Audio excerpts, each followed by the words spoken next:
నర్సంపేట పట్టణాభివృద్ధి సంబంధించి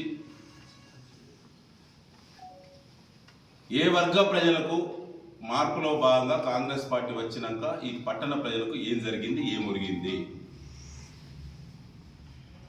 మట్టి దందా మీరే చేయాలి, బెల్లం దందా మీ పార్టీ నాయకుడే చేయాలి,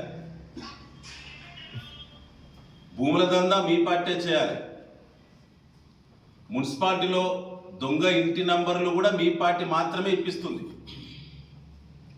అసైన్మెంట్ భూములు తెలిసి తెలవక కొన్న నిరుపేదల భూములను అరాచకం చేసి మీకు అమ్ముతనే అగ్గోకు మీకు అమ్ముతనే ఆ భూములు వ్యాపారం జరగాలి. ఖాళీ ప్లాట్లు ఉన్నటువంటి పేదలు ఇలా ధైర్యంగా నిద్రపోయే పరిస్థితి లేదు. నర్సంపేట ప్రాంతంలో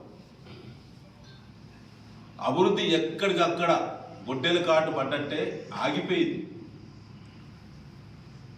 ఆనాడు బీఆర్ఎస్ ఉన్నప్పుడు నర్సంపేట పట్టణాభివృద్ధి అత్యద్భుతంగా జరిగింది. తక్కువ సమయంలో కరోనాను జయించి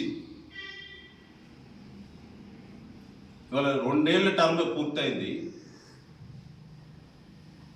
ఆనాడు కరోనా 3 ఏళ్ళు వెంటాడింది సమాజాన్ని.